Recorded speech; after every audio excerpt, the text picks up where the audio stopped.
김진의 돌직구쇼에 오신 여러분 반갑습니다. 김진입니다. 저는 오늘도 저희 돌직구쇼 오픈 스튜디오 앞에 나왔습니다. 어제 IAEA가 최종 보고서를 공개했습니다. IAEA의 최종 보고서에 따르면 일본의 핵 오염수는 국제적인 안전 규정에 부합하는 것으로 발표가 됐습니다. 그러면서 140쪽에 걸쳐서 다양한 과학적 수치들도 제시했는데요. 잠시 후에 전문가 모시고 구체적인 이야기 나눠보겠습니다. 저는 비가 오나 눈이 오나 매일 아침 이곳에서 여러분을 기다리겠습니다. 김지의 돌직구쇼 지금 라이브로 시작합니다. 잠깐만요.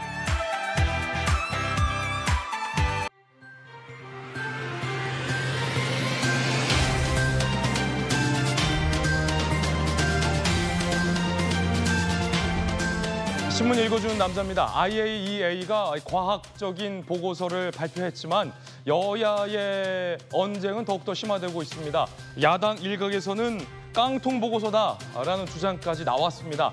IAEA도 못 믿겠다라는 건데 잠시 후에 이야기 나눠보겠습니다. 오늘 조간신문 4가지 키워드 준비되어 있습니다. 함께 보시죠.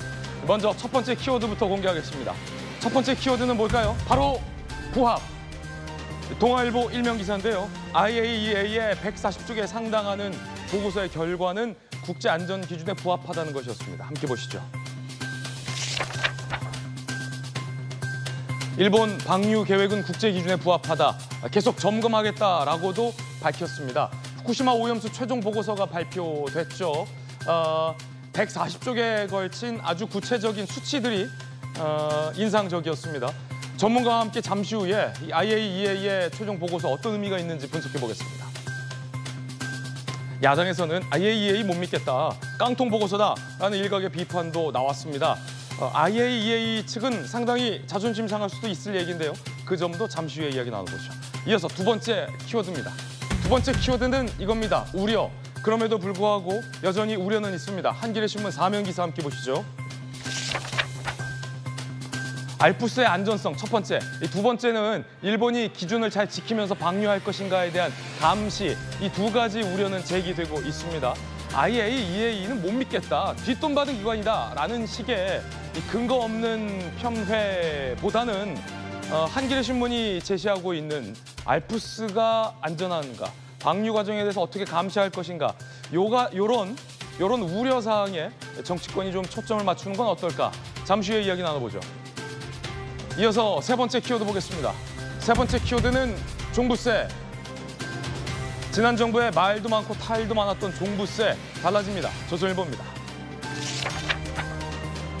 이 종부세 등등 부동산 정책 때문에 민심이 돌아섰다라는 분석도 나왔죠. 그 종부세 부담 줄어든다.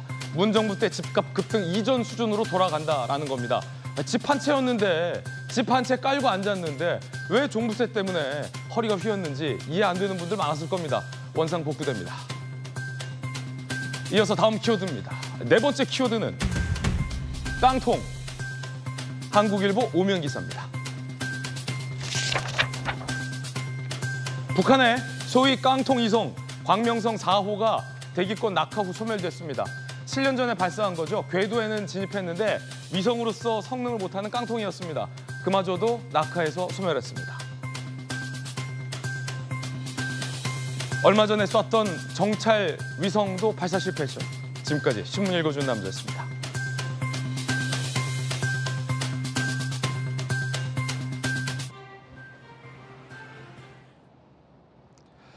자, 오늘 함께 하신 분들 소개해드리겠습니다. IAEA의 최종 보고서 관련해서 전문적인 조언 주실 분 모셨습니다. 경희대 원자력공학과의 정재학 교수님, 그리고 국민의힘의 박정하 의원 나오셨습니다. 민주당의 대통령 후보 박용진 의원, 돌직구 좌장 서울시 정무부시장 역임한 김영주 의원 나오셨습니다. 어서 오세요.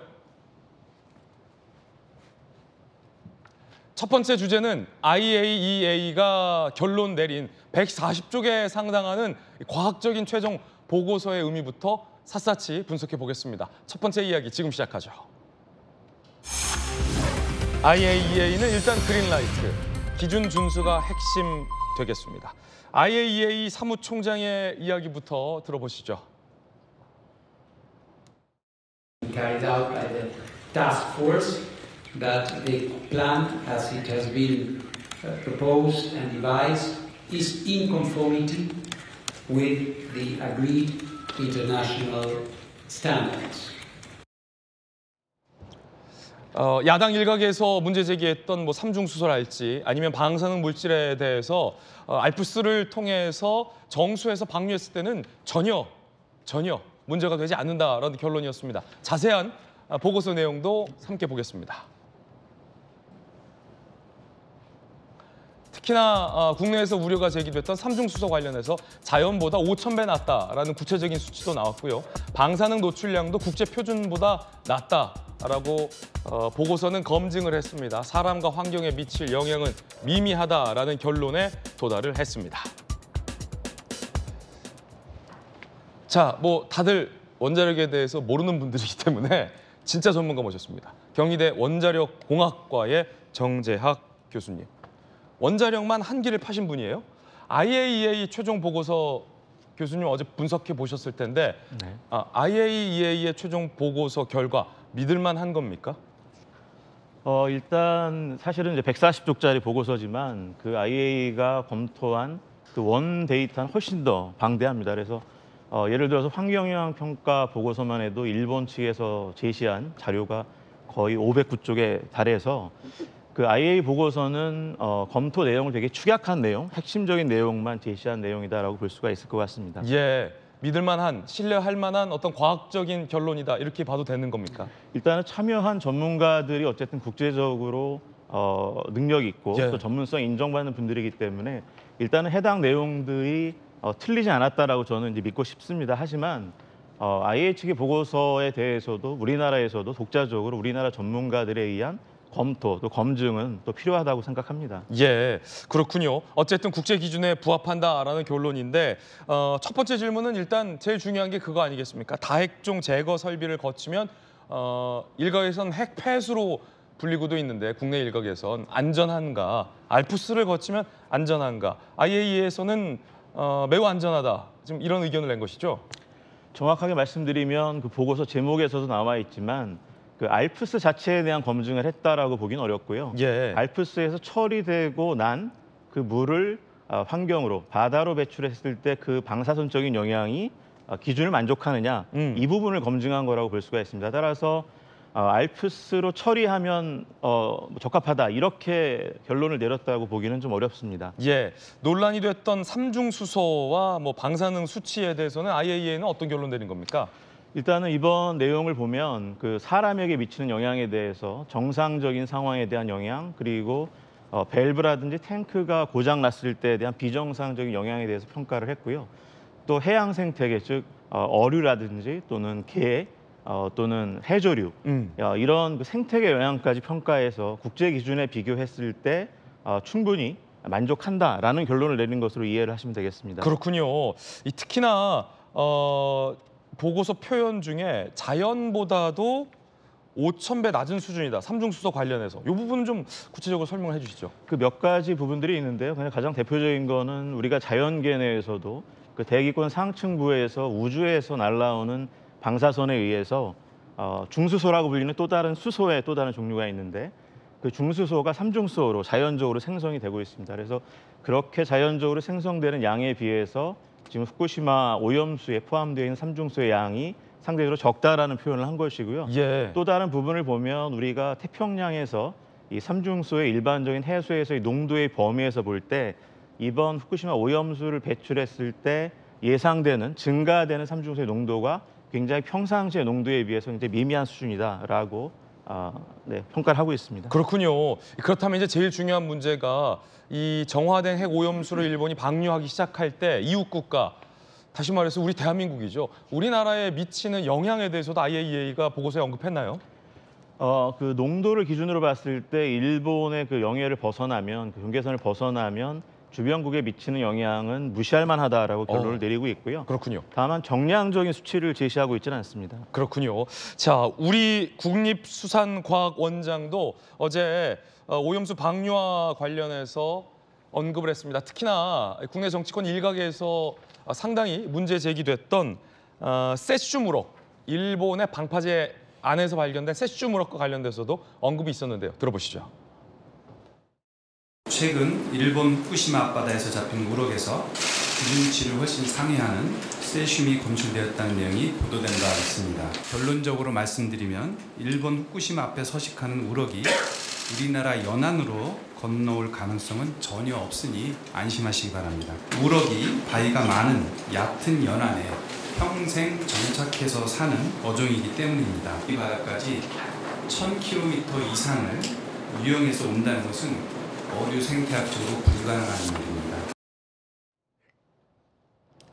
가장 지금 일반 저희들 국민들 입장에서 뭐 삼중수소, 뭐 방사능 이런 말이 어렵잖아요. 세슘 교수님 가장 자극적인 게 아니 뭐 핵범벅 우럭이 일본 앞바다에서 발견됐다. 이걸로 사실 걱정하는 분들이 되게 많거든요. 교수님 어떻게 보십니까? 일단은 그 좀 분리해서 생각해야 될 필요가 있습니다. 이번에 그 문제가 된 우럭의 경우에는 지금 뭐 후쿠시마 오염수에 의해서 오염됐다거나 방사능이 전이된 것이 아니라 2011년 초기에 후쿠시마 사고가 발생한 직후에 대량으로 환경으로 방출된 물질에 의해서 그 물질들이 해양으로 들어가게 되면 물론 이제 물과 같이 이동하기도 하지만 해저토에 또 되게 침적이 되고 또 해안가에 침적되는 그런 현상들이 생기고요. 그 환경에서 자라난 그런 물고기들은 당연히 일반적인 그 물고기들보다는 세슘의 농도라든지 이런 것들이 높아질 수 있는 거죠. 그래서 지금 문제가 된 거는 뭐 지금 우리가 이야기하는 후쿠시마 오염수가 아니라 사고 초기에 발생된 그런 방사성 핵종에 의해서 오염된 그런 물고기다라고 보시는 게 맞을 것 같습니다. 그렇군요. 자, 그렇다면은 아직 방류가 되지 않았기 때문에 그리고 그때 당시 사고 직후에는 뭐 알프스 등의 장비를 통해서 이른바 정화되지 않은 오염수가 그대로 나왔기 때문에 또 일본 방파제 안에 앞바다에서는 이럴 수 있다. 하지만 알프스를 통해서 정화된 이후에는 이런 세슘 우럭 같은 상황을 적용할 단계는 아니다. 뭐 그런 말씀이신 거죠? 지금까지 나온 자료를 보면 이론적으로 이렇게 말씀드릴 수가 있습니다. 하지만 여전히 이제 우리가 생각해야 되는 거는 물론 이제 되게 제한된 지역 내에서 채취된 우럭에서 방사능이 검출이 됐지만 여전히 후쿠시마 앞바다 쪽은 충분히 지금 복원된 상태는 아니다라는 걸 또 암시하고 있다라고 말씀드릴 수 있겠습니다. 자, 계속해서 이야기 나눠보죠. 우동식 국립수산과학원장의 이야기가 이어지고 있는데요. 뭐 정착성, 회유성 어류는 모두 국내 유입이 안 된다라고도 밝혔습니다. 산란장과 서식지가 달라 먼 거리를 이동하며 사는 회유성 어종도 있습니다. 대중성 어종인 고등어, 갈치, 참조기, 멸치 등이 이에 해당한다고 할 수 있습니다. 연안 정착성 어종은 일본산이 국내에 건너올 수가 없습니다. 또한 회유성 어종의 경우에도 일본의 태평양산 어종들과는 산란장과 서식지가 분리되어 우리나라에 유입되지 않는다고. 자, 그런데 이번 IAEA의 결과에도 불구하고 명백한 한계가 있다라는 지적도 있습니다. 첫 번째는 일본이 앞으로 이 배출 기준을 잘 준수하는 것이 관건이다라는 지적도 제기됩니다. 자, 정용훈 카이스트 교수는요. 알프스의 성능, 대다수의 핵종이 배출 기준치 이하다. 허균영 교수는요. 배출 기준을 잘 맞춰 방출하는지 잘 지켜봐야 한다라고 당부를 했습니다. 그러자 IAEA에서의 어제 보고서에는 이런 부분도 담겼습니다. 실시간 모니터링 데이터를 제공하겠다. 그리고 방류 이후에도 모니터를 하겠다라고 밝혔는데요. 자, 야당이나 일부 학계 전문가에서는 신뢰할 수 없다라는 입장도 계속 나오고 있습니다. 이 중요한 부분이 교수님께서도 아까 말씀하셨듯이 일단은 지금 IAEA가 봤더니 괜찮다라는 것뿐만 아니라 방류 이후에 일본이 잘 국제 기준을 지켜서 방류하는지를 누군가 감시해야 할 텐데 IAEA가 계속해서 모니터하겠다. 그리고 실시간 모니터 수치도 공개하겠다. 이렇게 밝혔습니까? 보고서에? 네, 그런 내용이 있습니다. 그러니까 이번에 일회성 검토가 아니라 앞으로 방출이 진행되는 동안 또 방출이 완료된 후에도 이 방출 탱크라든지 또 환경에 대한 감시를 IAEA 쪽에서 지속적으로 하겠다라는 내용을 담고 있습니다. 일각에서는요. 일본이 준 샘플로만 갖고 평가를 했다. 일본이 뭐 어떤 물을 준 줄 아느냐라는 국내 정치권의 비판도 있었거든요. 어제 IAEA 보고서에서 이 부분도 언급이 됐던데 샘플 채취 당시 당초 국내 정치권에서 알려졌던 것처럼 그냥 일본이 일방적으로 준 것이다가 아니라 다국적 IAEA의 전문가로 이뤄진 검증단이 정밀하게 샘플 채취부터 함께했다라는 부분이 있던데 맞습니까? 근데 그 샘플의 대표성, 시료의 대표성을 확보하기 위해서 IA 검증단에서 시료 채취 과정에 대한 그 점검도 같이 했었던 걸로 이해가 됩니다. 그런데 저희가 또 생각을 해야 되는 게 이게 우리가 지금 일본에서 방출하려고 하는 물의 양이 130만 톤 가까이 되는 양이기 때문에 지금 이야기되는 샘플 한두 개로는 사실은 그 전체를 대표할 수가 없는 거거든요. 그렇죠. 그래서 앞으로 더 중요한 거는 만약에 해양에 방출하게 되면 실제 방출 직전에 최종단 탱크에서 다시 시료 채취해서 그 농도에 대해서 정확하게 정량화하는지 이 부분을 지켜볼 필요가 있습니다. 일본과 IAEA가 실시간 모니터링 수치를 제공한다는 부분이 그 부분이니까 좀 지켜봐야 한다 계속해서. 근데 아마 모든 수치가 실시간 제공되지는 않을 거고요. 그렇군요. 많은 부분들은 금방 채취해서 시료 채취해서 분석할 수 있는 것도 있지만 또 어떤 핵종들은 실험실에서 비교적 측정하는 데 시간이 많이 소요되는 핵종들도 있습니다. 그래서 그런 부분들을 그러니까 세미 리얼리스틱하게 그러니까 반사실적으로, 그러니까 실시간보다는 반실시간적으로 제공하겠다라는 것이 이제 IAEA가 이야기하고 있는 그런 내용이 되겠습니다. 이런 전문가들의 우려를 IAEA도 보고서에 담았는데요. 이게 끝이 아니라 지금부터가 시작이다라는 표현을 IAEA도 하기도 했습니다. 자, 일본 총리도 입장을 밝혔는데요. 들어보시죠. 国際安全基準に整合的であるということ、人及び環境への放射線影響は無視できるほどであるということ、引き続き科学的根拠に基づいて、国の内外に対して高い透明性を持って丁寧に説明を行っていきたいと考えています。 자, 교수님, 일각에서는 왜 그걸 바다에 방류하느냐, 그렇게 안전하면 뭐 먹지, 아니면 생수로 쓰지, 아니면 뭐 농수로 쓰지, 뭐 이런 다소 좀 비과학적인 문제 제기도 있었는데 사실 궁금하긴 하거든요. 꼭 방류만이 답인가라는 궁금증은 뭐 국민들이 충분히 할 수도 있잖아요. IAEA 보고서에도 이 부분이 좀 언급됐다던데. 사실은 내용을 읽어보시면 이렇게 밝히고 있습니다. 그러니까 2021년 4월에 일본 정부에서 IAEA 쪽에 그 해양 방출 방침을 결정하고 난 이후에 IAEA가 검토를 시작했기 때문에 그 전 단계에 대한 그 부분에 대해서는 이 보고서의 범위가 아니다라고 밝히고 있어요. 그래서 그 부분이 이제 우리가 이야기하는 정당화, 즉 해양에 방출하는 것이 정당한지 또 다른 대안이 있는지에 대한 논의인데 보고서를 읽어보면 IAEA 쪽에서는 그런 정당화, 어떤 방안을 결정하느냐에 대한 부분에 있어서는 일본 정부의 어떤 역할과 책임이다라고 이야기하고 있고 IAEA 쪽에서 특히 기술적인 부분 이외에 그 정당화를 위한 경제적 또 사회적인 그런 부분에 대해서는 일본 정부의 몫으로 돌리고 있고 그렇군요. IAEA 쪽의 입장을 명확하게 구체적으로 밝히고 있지는 않습니다. 자, 전문가로서 보실 때 여러 가지 뭐 해양 방출, 수증기 방출, 뭐 전기분해 수소 방출, 지하 매설, 지층 주입 등등 여러 가지 다양한 수단들이 제기되고 있는데 현실적으로 봤을 때 전문가께서 보시기에는 좀 어떤 수단이 더 적합하다라고 판단하시는지요? 그거는 뭐 전문가들마다 개인적인 생각들이 다 있을 거고요. 그렇군요. 여러 번 논의가 됐지만 일본에서도 5가지 정도 대안 중에서 해양 방출과 수증기 방출 두 가지를 최종적으로 고민하다가 해양 방출을 결정을 한 것으로 알려져 있습니다. 이 두 가지 방식은 다 예를 들면 수증기 방출의 경우에는 미국의 사고 원전에서 실제 그 액체 폐기물의 방출에 적용한 사례도 있기 때문에 두 가지 방식은 사실 모두 안전하게 액체 폐기물을 방출할 수 있는 방안이다라고 저는 생각합니다. 그렇군요. 자, IAEA에 일본보다 더 많은 분담금을 내고 있는 것으로 알려진 중국은 후쿠시마 오염수 방류를 반대하고 있습니다. 중국 측 입장도 함께 보시죠. IAEA는 원자력 사용을 촉진하는 국제기관일 뿐이다. 일본은 IAEA 실무팀 권한을 제한했다. 허가증 아니다라고 중국은 반대한다라는 입장을 밝히기도 했습니다.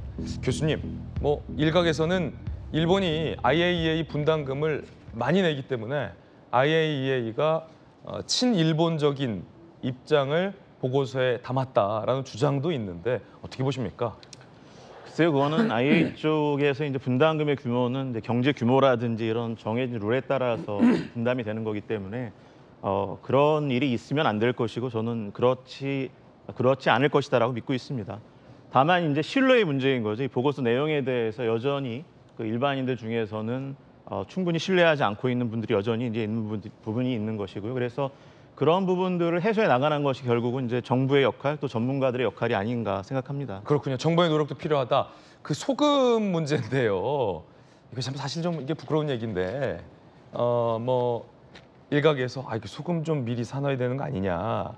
뭐 한 40kg. 그 보관도 문제인데. 그래서 실제 사재 현상도 있다고 하는데 많은 전문가들은 후쿠시마 오염수 방류랑 소금이랑은 사실은 연관이 좀 적다라는 의견도 있는데 오늘 나오신 김에 소금에 대해서 뭐 많은 분들이 이제 그 말씀을 이미 하신 거로 생각이 들어요. 그래서 일단 수치로만 놓고 보면 우리가 우려할 바는 아니다라는 거는 이제 많이 알려져 있는 것 같고요. 다만 이제 소금에 대해서는 사실은 소금은 이제 천일염은 바닷물을 증류시켜서 그러니까 건조시켜서 그 소금 알갱이만 얻는 거지 않습니까? 그러니까 그 과정에서 수분은 사실은 거의 다 일부 이제 뭐 수분이 남아 있는 경우는 있겠지만 대부분 증발하니까 삼중수소만 존재한다라고 하면 사실 물하고 똑같은 그런 화학적인 성질을 갖기 때문에 그런 제조 과정에서 이제 대부분의 삼중수소는 증류해서 만약에 여기 우리나라까지 도달한다고 해도 우리나라 천일염에 남아 있을 가능성은 사실은 과학적으로 보면 거의 0에 가깝다라고 말씀드릴 수 있습니다. 그렇군요. 그럼 교수님 그 댁에서는 뭐 소금 미리 사놓으시거나 안 그러셨겠네요? 저희는 이제 그렇지는 않은데요. 사실은 이제 사람들이 느끼는 인지의 위험하고 실제 위험에는 갭이 있습니다. 갭이 차이가 있다. 있기 때문에 그런 부분들을 그게 일반인들이 국민들이 잘못됐다고 볼 수는 없는 거고요. 그럼요. 다만 이제 정부라든지 전문가들이 그 갭을 줄이기 위해서 노력을 해야 되는 것이 역할이라고 저는 봅니다. 예, 아주 친절하게 또 잘 설명을 해주셨습니다. 경희대의 정재학 교수님과 함께 IAEA 최종 보고서의 의미에 대해서 살펴봤습니다. 정 교수님, 또 뵙겠습니다. 네, 감사합니다. 고맙습니다. 자, 이제는 IAEA 결과 보고서가 발표됐는데 여야의 반응은 어떨지가 궁금합니다. 예상했던 대로 보고서가 발표돼도 논란은 더욱더 거세졌습니다. 깡통 보고서다. 야당에서 이런 주장도 나왔습니다. 주제 공개하죠. 국민 불안감을 좀 해소해야 할 텐데 정쟁이 더 심화되고 있어서 걱정입니다. 일단 우리 정부 대책도 나왔는데요. 정부 대책 보시죠. 자, 이달부터 남서, 남동, 제주, 해역 등 200곳에서 매달 방사능 농도를 검사하겠다라고 정부가 밝혔습니다. 해양 모니터링을 꼼꼼히 하겠다. 일단 우리 바다에 영향이 있는지 없는지를 우리 정부가 나서서 보겠다. 이건 우리 정부 차원의 할 일이니까 200곳 매달 방사능 농도를 검사하겠다라고 밝혔습니다. 자, 그러면 진짜 야당 일각에서 주장하는 것처럼 우리 바다에 영향이 있는지 없는지를 우리 정부가 보는 거니까 이 수치는 믿을 수 있을 것 같은데요.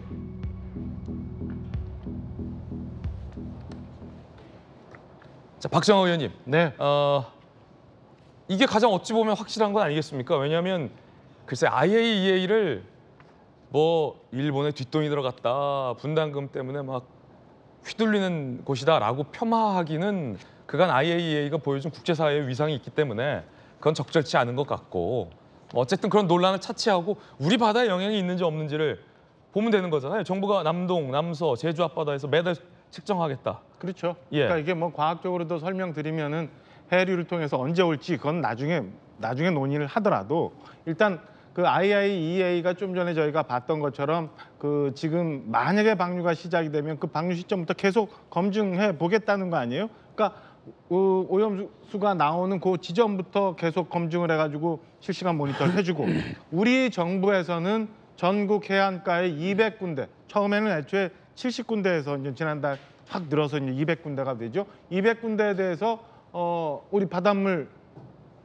계속 측정을 해가지고 그 결과를 국민들한테 소상히 밝혀주겠다고 하는 거잖아요. 네. 그러면 그거 말고 뭘 더 어떻게 믿을 수가 있어요. 거기서 문제가 생기고 난다면 그때 우리가 이 걱정을 하면 되는 거지. 지금부터 IAEA 결과도 못 믿겠다. 그다음에 알프스도 못 믿겠다. 뭐 그렇게 따지면은 언어학에 보면 이게 토톨로지라는 거 있잖아요. 그냥 말꼬리 잡고 계속 싸움만 하는 거예요. 이것도 못 믿겠다. 저거 내놓으니까 이것도 못 믿겠다라고 그냥 정치적으로 계속 저항하는 것밖에 되지 않으니까 기왕에 이렇게 된 거 돌릴 수 없는 상황이라면 그리고 2년간 11개국의 원자력 전문가가 모여서 그런 결과를 만들어낸 거라면 저는 이제는 그거에 대해서 어느 정도 수용하고 그에 맞춰서 그럼 우리 사회는 우리 국민들이 받을 수 있는 피해가 정말 과학적으로 어떤 건지 우리 이런저런 정쟁 때문에 수산업계들, 어민들 굉장히 힘들어하면 그분들은 어떻게 도와줘야 되는 건지 그리고 이런 논쟁이 계속되는 게 과연 우리 사회적으로 도움이 되는지 안 되는지 이런 논의하면서 좀 앞으로 나가는 일들을 좀 해야 되지 않을까. 그리고 정부가 200군데 해안가에 만들어서 모니터해서 발표해 주겠다고 그러면 누굴 또 믿을 거예요. 또 다시. 그러니까 정부의 말을 이제는 좀 신뢰를 하면서 이제 좀 더 앞으로 가는 그런 방법을 우리 사회가 예. 모색할 때라고 저는 생각을 합니다. 자, 뭐 IAEA 그 보고서 내용과 무관하게 많은 우리 이제 어민들과 또 이제 수산물 식당 사장님들이 손님이 줄어들까 봐 걱정을 하시잖아요. 우리 국민들 좀 우리 해산물에 영향은 혹시 있지는 않을까 걱정이 당연히 되겠죠, 국민들 입장에선. 그렇기 때문에 정부 차원에서 우리 앞바다에 실제 영향이 있는지 없는지 면밀하게 꼼꼼하게 매달 검사한다는 것은 매우 긍정적으로 보입니다. 국민들과 또 자영업자 불안감을 좀 덜어줄 수 있을 것 같은데요. IAEA 사무총장이 7일에서 9일 한국을 찾는다고 합니다. 오염수 관련 보고서를 설명할 예정이라고 합니다. 유국희 원자력안전위원회 위원장과 박진 외교부 장관을 만날 예정입니다. 자, 문제는 우리 정치권인데요. 야당에서는 이 IAEA의 보고서를 일본 맞춤형 보고서다라고 비판했습니다. 그러자 여당에서는 궁예냐라고 맞비판했습니다. 이른바 관심법을 하느냐라는 거죠. 여야 이야기 들어보시죠. IAEA 보고서는 객관적 보고서이기보다는 일본 맞춤형 보고서일 우려가 크고 과학적 보고서이기보다는 정치적 보고서일 우려가 크다는 것이 모든 사람들의 생각입니다. 방류에 사실상 찬성하고 있는 한국 정부는 과연 대비책은 세우고 있는지 묻고 싶습니다. IAEA 검증 결과를 믿지 못하겠으니 유엔 총회 오염수 문제를 회부해야겠다는 민주당의 주장은 국제기구의 과학적인 검증 결과도 믿지 않겠다는 것이며 전 세계 국가 망신을 시키겠다는 것입니다. 민주당은 궁예 관심법이라도 있겠습니까? 아니면은 타임머신이라도 타고 미래를 다녀왔습니까? 자, IAEA 결과 보고서가 나왔습니다. 민주당 박용진 의원 나오셨는데 자, 야당의 입장은 어떤 겁니까? 지금 이 제일 논란의 가장 큰 문제는 대한민국 정부가 일본 정부에게 해야 할 우려와 걱정과 비판을 야당이 제기하고 대한민국 정부가 일본 정부의 입장처럼 괜찮다고 두둔하고 있다고 하는 상황입니다. 아까 잠깐 우리 전문가분과 말씀 나눌 때 얘기 나왔는데요. 왜 바다로의 방류 말고 다른 여러 대안들이 있는데 그거는 IAEA가 안 했을까요? 했더니 일본 정부가 이미 그렇게 하기로 결정을 한 다음이라 IAEA도 그거는 우리 소관이 아니다. 이렇게 얘기했다는 거 아니에요? 왜 다른 대안들은 선택하지 않았느냐? 아니, 간단합니다, 여러분. 돈 때문입니다. 예, 그게 가장 싸게 먹히기 때문에 그렇습니다. 후쿠시마 원전의 이 저주가 왜 시작됐느냐면요. 그것도 역시 돈 때문입니다. 원래 후쿠시마 원전은요, 그때 대지진 났을 때 그때 무너진 게 아니고 이른바 쓰나미가 몰려왔기 때문에 생긴 건데 원래 후쿠시마 원전 지을 때요. 방파제를 설계는 원래 15m 70cm로 엄청 높게 짓자고 했었답니다.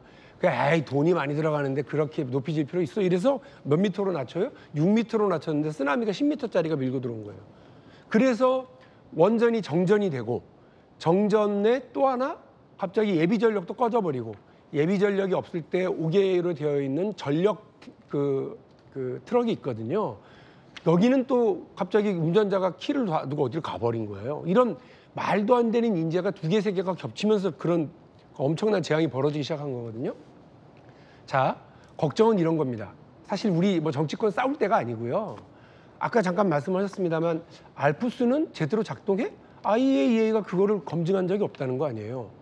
알프스가 30년 동안 작동돼야 되는데 앞으로 30년 내내 지금 방류한다는 거 아닙니까, 여러분? 이번 여름에만 방류가 끝나는 게 아니고요. 30년 동안 여기 지금 우리 방송 보시는 분들이 살아계실지 안 계실지도 모를 우리 후손들의 시간에도 계속 방류를 한다는 거예요. 근데 그 일이 자연에 어떤 영향을 미칠지에 대해서는 아무도 책임지고 있지 않는 거예요. 이런 부분에 대해서 사실 검증해야 됩니다. 아까 우리 정부의 뭐 수산 관련 무슨 그 고위공직자 나와가지고요, 국립해양수산원인가 그분 나오셔서 일본에 우럭이 우리나라로 오지 않습니다. 일본 어안에 붙어서 사는 어종이에요. 이렇게 얘기하시는데, 아니 참치는 대한민국 연안에 삽니까? 문제는 뭐냐면 태평양으로 이게 흘러가고요. 후쿠시마에서 방류를 했을 때 이른바 오호츠크해 쪽으로 이렇게 밀려 올라갑니다. 우리가 먹는 대구 명태 혹은 많은 어종들을 러시아로부터 러시아 연안에서 이거를 어획해서 가져오거든요. 그러면 이제 그게 문제인 겁니다. 우리는 국경이 있고 바다에도 국경이 있습니다만 어종들에게는 국경이 없기 때문에 이 어류들을 가지고 들어왔을 때 어떻게 할 건지, 예. 그리고 태평양 연안에서 잡는 참치나 이런 것들에 대해서는 또 어떻게 검증할 건지에 대한 꼼꼼한 게 필요하지. 일본 앞바다에 우럭이 우리나라를 헤엄쳐오진 않는다고 하는 그런 말도 안 되는 소리를 하실 때가 아니라고요. 그러니까 이렇게 저렇게 우리가 15m짜리 방파제를 세울게요. 국민 안전 방파제를 세울게요. 일본이 지금 무단 방류를 할 건데 이거에 대해서 우리는 이렇게 검증하고 저렇게 검증하고 이렇게 안전망을 세울게요를 이야기해야지. 안심하십시오. 아무 실랑도 안 합니다. 걱정하지 마십시오. 이러면서 먹방하고 다닐 때는 아닌 것 같아요.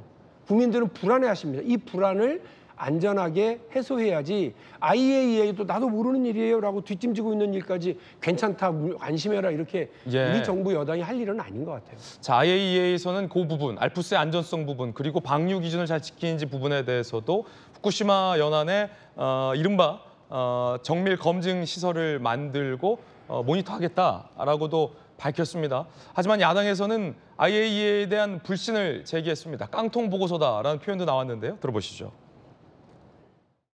더불어민주당은 후쿠시마 원전 오염수 해양투기 저지대책위원회는 이 보고서를 여러 전문가와 검토한 결과 후쿠시마 핵폐수 안전성 검증 못한 깡통 보고서라는 결론을 내렸다. IAEA는 국제기구로서 독자적이고 후쿠시마 핵폐수 안전성 검증 책임을 사실상 방기했다. 일본 정부와 동경전력의 의견을 받아쓰고 책임은 모두 일본에게 있다고 말하는 깡통 보고서에 윤석열 정부는 국민 안전을 맡길 수 있겠는가? 11개 국가의 원자력 분야의 최고 전문가로 구성된 IAEA-TF가 거의 2년 동안 작업한 결과인 만큼 우리 역시 국제사회의 중추국가로서 결과를 겸허히 받아들여야 합니다. 선동을 위해 국제기구마저 돌팔이 취급하니 민주당은 이제 괴담 정치를 중단하고 오직 국민 안전을 위한 후속 대책에 머리를 맞대야 합니다. 여야 의견 전해드리고 있습니다. 특히나 이제 국내에서 논란이 되고 있는 부분은 IAEA는 그 핵폐수라는 용어를 계속 씁니다. 이 핵폐수에 대해서 검증을 방기했다라며 도쿄전력 입장만 받았었다라고 IAEA 자체를 폄훼하는 듯한 비판도 포함되어 있었는데요. 정혁진 변호사님 어떻게 보십니까?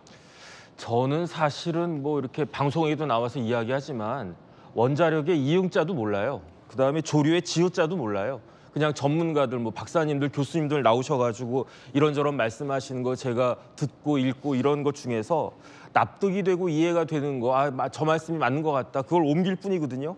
근데 조금 전에 이제 위성곤 의원님 나오셨지만 제가 어떤 분인가 봤더니 학부에서는 원의학과 나오고 대학원에서 정치외교학과 전공하신 분이에요. 제가 봤을 때 위 의원님이나 저나 뭐 그 원자력이나 조류에 대해서 아는 거는 50보 100보 아닐까 싶은데. 민주당의 위성곤 의원과. 맞습니다. 네네. 근데 IAEA는 어떤 데냐면 이게 그 IAEA 자꾸 그러니까 뭐 이상한 것처럼 보이지만 우리말로 번역을 하면 국제 원자력 기구예요. 인터내셔널 아토믹 그 에너지 에이전시 이렇게 되더라고요. 그러니까 쉽게 말하면 최고 권위를 가진 최고의 전문성을 가진 유엔 산하 기관이라고요. IAEA의 국제 원자력 기구에 176개국이 가입이 되어 있는데 그중에 우리나라도 가입이 돼 있단 말이에요. 근데 이런 국제 원자력 기구의 보고서가 깡통이다? 못 믿겠다? 제가 곰곰이 생각해 보니까 이거는 전교에서 꼴찌하는 애가 전교 1등하는 애 보고 야, 너 머리 나쁘다. ABC밖에 모르는 사람이 세익스피어 보고 야, 문장이 뭐 졌다위냐. 이렇게 이야기한 거 뭐가 틀리느냐. IAEA에 가입했다가 탈퇴한 나라는요, 북한밖에 없어요. 그러면 민주당은 북한처럼 우리나라도 IAEA 못 믿겠으니까 탈퇴하겠다는 이야기입니까? 제가 봤을 때 지금 후쿠시마 그 원전수가 뭐 이렇게 세이프한 건지 아니, 그건 저 별로 관심도 없고요.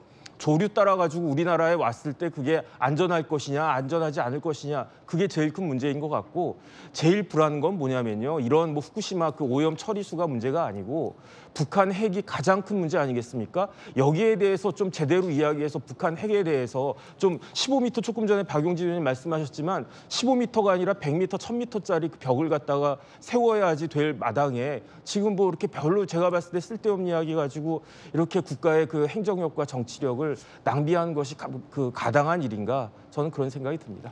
자, 김영주 의원님, 네. 특히 이제 IAEA 보고서 중에 제가 굉장히 눈여겨봤던 게, 그러니까 방류 시점 이후에도 방류 현장에서 IAEA가 방류 이후에도 이 안전성을 체크해서 투명하게 공개하겠다라고 밝힌 대목이거든요. 근데 이제 민주당의 일각에서는 IAEA 자체를 못 믿겠다라는 주장을 아까 위성곤 의원이 했잖아요. 어떻게 보십니까, 그 대목?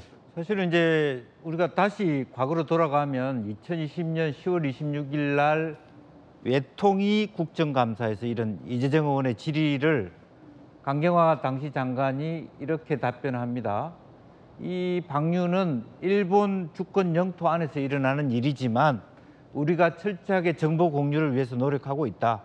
그리고 2019년 6월, 8월 이후 정확하게 그 논의를 하고 있다. 정부 간에. 문재인 정부에서? 네. 그렇다면 사실은 아까 정 교수 말씀하셨습니다마는 IAEA에 의뢰한 게 2021년 이후란 말이에요. 아까 정당화와 관련해서. 그러면 2021년 4월에 일본 정부가 해양 투기를 결정하고 난 다음에 IAEA에 의뢰했다면 문재인 정부에서 IAEA 의뢰에 대해서 문제 제기를 했어야죠. 그때 20대, 21대 국회의원들이 그동안에 같이 있는 거 아닙니까? 그때는 민주당 국회의원들이 어떤 얘기를 한마디 한 게 없단 말이에요. 그런 부분에 대해서 정권은 달라져서도 정부는 일관돼야 된다는 거죠. 좀 체면이 있었으면 좋겠어요. 이제 와서 위성곤 의원이 막 달려드는 거. 지난번에 이재정 의원이 외통에서 질의할 때는 아무 문제 없지 않느냐는 투의 질의를 했단 말이죠.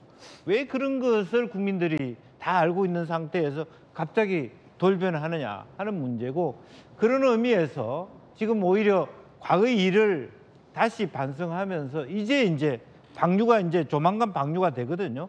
또 일본 국민들도 그동안에는 방류에 대해서 어느 정도 긍정적이라다가 실제로 다가오니까 좀 불안감도 있는 것 같고, 우리 국민도 다 마찬가지입니다. 과학은 과학이고 실제로 체감은 다를 수 있기 때문에 어떻게 국민들의 불안감을 해소시킬 수 있는가에 대해서 여야가 머리를 맞대야 될 시점이다. 그 방법은 아까 말한 대로 정부가 발표한 것이 제대로 지켜지는지, 또 일본 정부에서 좀 더 우리 정부가 같이 요구할 것이 더 남아 있는지 그걸 체크하는 일이다. 저는 그렇게 봅니다. 예, 김영주 의원께서 언급하신 대목은 바로 이 대목입니다. 문재인 정부 당시에도 사실 논란이 됐었는데 그때 정의용 안보실장, 강경화 외교부 장관 등이 나서서 일본의 권한이고 안심할 수준이다 라며 오염수 방류에 반대할 건 아니다 라는 입장을 문재인 정부에서 밝혔습니다. 들어보시죠. 일본의 원전 해암수 방출에 대한 정부의 반대 입장은 변함이 없는 거죠. 한 3가지 정도를 일본에게 줄기차게 일관되게 요청을 하고 있습니다. 하나는 충분한 과학적 근거를 제시하라. 또 그러한 정보를 충분히 공유를 해줬으면 좋겠다 하는 것이고요. 두 번째는 우리 정부와도 사전에 충분히 협의를 해줬으면 좋겠다. 그리고 이제 끝으로 앞으로 IAEA 국제원자력기구의 검증 과정에 우리 전문가 또는 연구소 대표가 참여할 수 있도록 보장해라. 이 3가지 여건이 마련되고 또 우리가 볼 때 IAEA 기준에 맞는 그 적합성 절차에 따라서 된다면 저희가 굳이 반대할 건 없다고 봅니다. 일본 영토에 보관 중인 오염수를 관할 수역에 어떻게 처리할 것인지에 대한 사안은 원칙적으로 일본 정부의 주권적 결정 사항입니까? 네, 이번 관할 내의 상황이기 때문에 주권적인 영토 내에서 이루어진 상황이고 물론 우리 국민의 안전에 영향이 미칠 수 있는 사안이기 때문에 저희가 매의 주시를 하면서 일본 측에는 끊임없이 투명한 정보 공유를 요청하면서 사실 지금 이재정 의원의 질의 취지도 일본의 권한 맞다라는 확인을 요구하는 질의였고 앞서 정의용 실장은 마치 지금 현 정부가 하고 있는 것과 입장이 똑같습니다. IAEA 기준에 부합하다면 안전하다. 우리가 반대할 명분은 없다라는 얘기인데 그때 민주당 정부에서 IAEA의 안전성 수치에 부합한다면 그건 괜찮다. 그리고 이건 일본의 사항이다.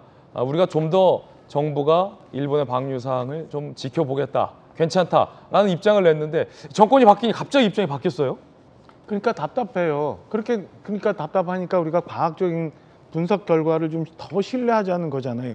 어제는 아니라고 그랬다고 오늘은 왜 갑자기 길거리 나가서 이렇게 얘기를 하냐고요. 우리 사회가 지난 10여 년 전에 광우병 때문에 난리가 났을 때 최소는 2조에서 많게는 3조 6천억까지 우리가 사회적 비용을 물었다는 거예요. 분석 결과. 그럼 지금 또 이렇게 하면 우리 사회는 그다음에 또 누가 손해를 보고 누가 눈물을 흘려야 돼요. 자, 어제까지 IAEA 결과 보고서가 나오지도 않았는데 민주당은 벌써 위험하다고 막 얘기하고 다녔어요. 그리고 오늘 현재도 오염수 방류 아직 되지 않았어요. 근데 누가 눈물 지금 흘리고 있어요? 횟집 주인들 눈물 흘리고 있고요. 수산업 관계자들 눈물 흘리고 있어요. 이거를 왜 이런 상황을 만들어요? 그러니까 과학적인 것을 최대한 신뢰하고 그 선상에서 우리가 최소한 피해를 최소화할 수 있는 방안을 찾는 게 맞지. 무조건 아니라고 얘기하는 게 얼마나 답답한 지경인지 제가 어떻게 설명을 드려야 될지 좀 갑갑해요. 자, 한번 볼까요? 아까 제가 토톨로지라고 얘기했는데 알프스 검증 안 했다고 얘기하는데 원자력기구에서 알프스 검증하려면 알프스는 핵종을 제거하는 기계 설비이기 때문에 그럼 전 세계 유명한 기계 설비업자들 또 거기 들어가야 돼요. 그리고 나오는 물이 안전한지 안 한지 그다음에 거기 있는 수산물이 안전한지 안 한지 그럼 수산물 전문가들이 또 들어가야 돼요. 계속 마냥 조사만 하자는 거예요. 그리고 또 이건 논란이 있을 수 있지만 최근에 보면은 우리 다이어트 콜라 만드는 아스파탐이라고 하나요? 그게 발암물질이라서 이제 쓰지 말라고 한다며. 그동안 계속 먹었어요. 똑같은 거예요. 30년, 50년 후에 있을 수 있는 오염물질이라는 거는 어디서 발생할지 모르는 거예요. 그거를 가지고 지금 30년, 50년 후에 있는 위험을 모두 후쿠시마 원전 오염수 때문에 있다고 얘기하는 것도 논리적으로 튀는 문제라고 좀 생각을 합니다. 그래서 제발 저는 이제는 우리 괜한 정치적 논쟁하지 말고 정말 과학적인 거에 대해 객관적인 거에 대해서 신뢰하면서 피해를 최소화할 수 있는 방법을 찾아가야 된다고 저는 생각을 합니다. 민주당 의원님들 보면 해양 방류하기 직전까지는 일본 정부가 모든 걸 결정했다고 얘기하는데요. 저는 이렇게 얘기하고 싶어요.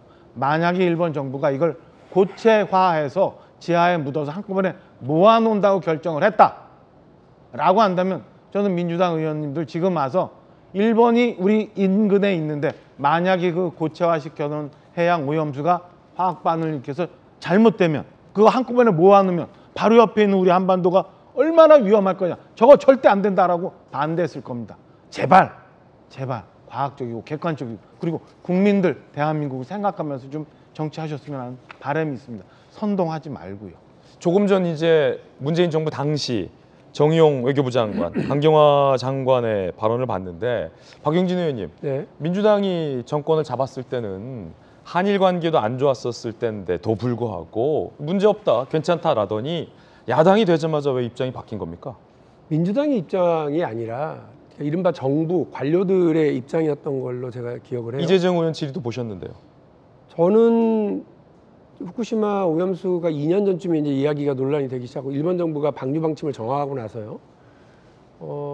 좀 놀랬던 게 뭐냐면 저도 뭐 조류나 이런 거에 대해서 잘 모릅니다. 그러니까 해류가 어떻게 흘러가는지 단순히 그냥 물어봤던 거예요. 이제 국무총리실 산하에 이 관련된 관리 담당자들이 있었기 때문에 저희 의원실로 모셔서 물어봤는데 아니 일본의 서해안이 우리 동해안하고 이른바 서해를 같이 공유하니까 그쪽으로는 아니고 오른쪽인 태평양 연안으로 방류를 하는 거니까 조금 영향은 덜 하겠습니다만 이게 지금 흐름이 어떻습니까 했더니 이분들 뭐라고 그러느냐면 1년 혹은 2년 이후에나 이게 돌아서 그 이른바 우리 동해안으로 들어온다는 거예요. 우리 동해안으로 이게 들어오기 때문에 영향을 미치려면 상당히 뭐 이렇게 시간이 오래 걸리고 미미할 겁니다. 당신들 추측이냐 했더니 추측인데 그렇다는 거예요. 그러면 한 가지만 아까 똑같은 걸 물어봤습니다. 그 회류가 흘러가는 부쪽에서 우리가 엄청나게 많은 그 어류를 이제 조업을 해가지고 잡아와서 우리 국민들이 먹는데 그거에 대한 안전은 어떻게 점검하냐 했더니 생각 안 해봤다는 거예요. 그거는 언제 얘기시죠? 이거 문재인 정부 2년 전입니다. 예. 그러니까 지금 민주당 정부냐 무슨 정부냐를 따질 때가 아니고요. 우리 국민의 안전 여부를 제대로 하느냐는 거예요. 자, 그럼 봐요.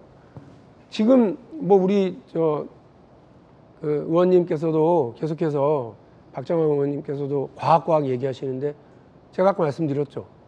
2년 있다가나 그 해류가 돌아서 들어온다니까요. 대한민국 연안에. 근데 뭐 벌써부터 100군데에서 이거를 뭐 조사한다고 그러는 거, 그것도 사실 비과학적인 거예요. 물론 하지 말라는 건 아니에요. 지금부터 해야 데이터가 쌓이겠죠. 그러니까 하는 척만 하지 말라는 말씀이에요. 저는 그때도 이렇게 하는 척만 하지 마라. 예.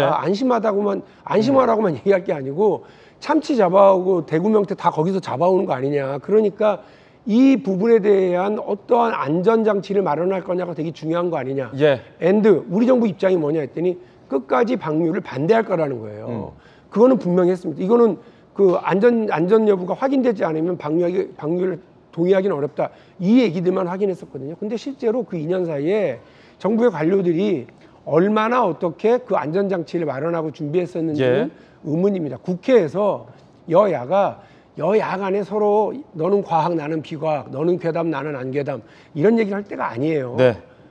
그 지금 과학이라고 얘기하는 것도 과학적 검증이 데이터가 쌓인 게 아니기 때문에 어느 것도 과학이라고 해서 안심할 수 없는 일이고요. 아까 아스파탐 말씀하신 것처럼 어떤 일이 벌어질지 모르니까 정부가 해야 될 일은 뭡니까? 만에 하나 벌어질 일들에 대해서 어떻게 대책을 마련해서 국민들을 안심시킬 건지를 해야 되고요. 정부가 안 하니까 국회가 해야죠. 국회에서 이런 문제를 제기하는데 여당도 같이 국회 역할을 해주시는 것이 좀 필요하지 야당 공격하는 거와 먹방 중심으로 정치를 끌고 가시는 거는 아니라고 말씀드립니다. 정리하자면 문재인 정부 때에도 박용진 의원만큼은 이 방류에 대해서 당시 정부에 문제 제기를 했었다. 그리고 문재인 정부긴 하지만 민주당의 입장은 아니다라는 의견으로 들리는데요. 분명한 건 이재정 의원의 질의도 그렇고 당시 문재인 정부에서는 일본의 오염수 방류에 대해서 문제 삼지 않았다는 겁니다. 자, 그러자 박대출 의원이 이렇게 지적했습니다. 들어보시죠. 오염수 방류에 대한 윤석열 정부와 여당의 입장은 일관됩니다. 문재인 정부가 하던 대로 그러나 더 철저하게로 요약될 수 있을 것입니다. 2021년 4월 국회 대정부 질문에서 정의용 전 외교부 장관은 우리 국민의 건강과 안전을 최우선으로 하면서 세 가지 정도를 일본에게 일관되게 요구하고 있다고 단서를 달았습니다. 우리가 요구하는 후쿠시마 오염수 정보를 일본이 제공하고 있습니다. 시찰단도 수용했습니다. IAEA 검증에 한국 전문가가 참여하고 있습니다. 정의용 전 장관이 말했던 여건은 충족됐다고 말할 수 있습니다. 정혁준 변호사님, 박용진 의원이야 그때도 반대했고 지금도 반대했다라고 말씀하셔서 그런데 분명히 아까 정의용 장관이나 이제 강경화 장관 아니면 질의하는 민주당 이재정 의원의 입장과 문재인 정부의 입장과 지금 민주당의 입장이 완전히 바뀌었거든요. 어떻게 보십니까, 이 대목은? 일단은 꼬투리를 잡으려고 하면요. 한도 끝도 없어요. 예컨대 의사 선생님이 아무리 뛰어나다고 해도 사람을 완벽하게 고칠 수는 없는 거예요. 일정한 한계는 있는 거라고요.